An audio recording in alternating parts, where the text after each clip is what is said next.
Welcome. 4-6 on new thing called completing the square. It's a technique you can use to solve quadratic equations.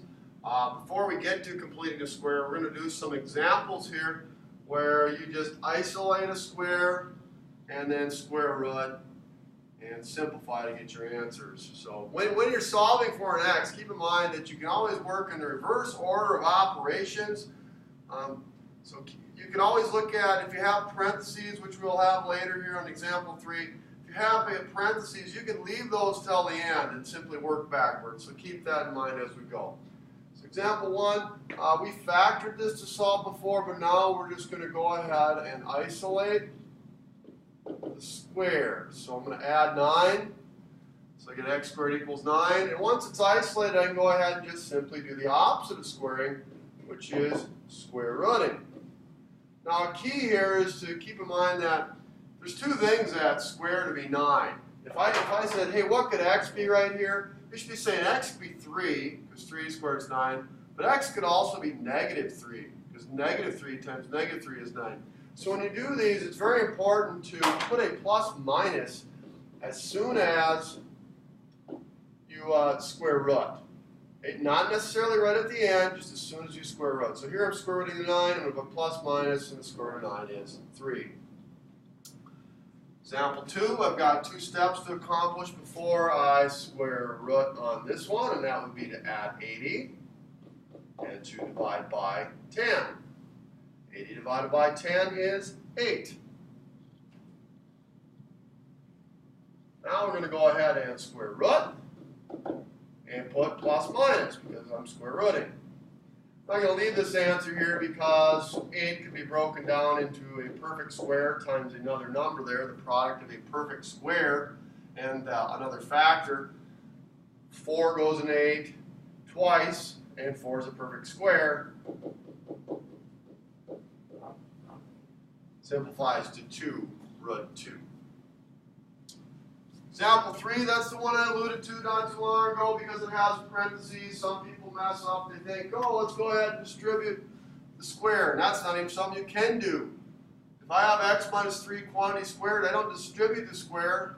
I take x minus 3 times itself. And if I take x minus 3 times itself, it would turn into x squared, first one squared, twice the product. X times negative 3 is negative 3x. Doubled is negative 6x, and then the last one squared. Well, that doesn't really help me here. It's a lot easier just to say, you know what, I'm going to subtract the 5. And now I have something squared equals 16. Well, if something squared equals 16, then the square root of that something has to equal 4, or negative 4. So when I square root x minus 3 squared, I just get x minus 3. Square root of 16 plus or minus 4. I do plus or minus whenever I'm solving for a letter squared. Now I just add the 3 over. I like to put that in front. 3 plus or minus 4. And then now don't leave an answer like this because you can actually figure out what x is. X could be 3 plus 4, 7, or 3 minus 4, negative 1. Negative 1. Example 4. Going to isolate the square. So it's just like if I was going to do 6 minus 10x equals negative 94. I can't quite squeeze that into my screen. But you get the idea, hopefully, that if I had 6 minus 10x equals negative 94, I'd subtract 6 divided by negative 10. Same thing here. Subtract 6, get negative 100, divide by negative 10, get 2x plus 5, quantity squared equals 10. Square root both sides. And I get 2x plus 5 equals plus or minus square root 10. I do the plus or minus as soon as I root. Now, I just need to get x alone. Get x alone, I'm going to subtract 5. and divide by 2. And I divide everything by 2, and there's nothing to simplify here, so that is a good answer to leave.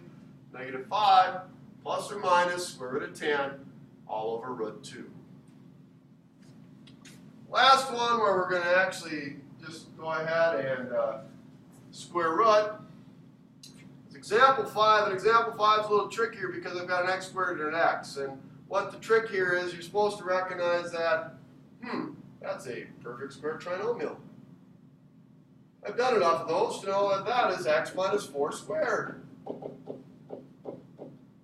First one squared would be x squared.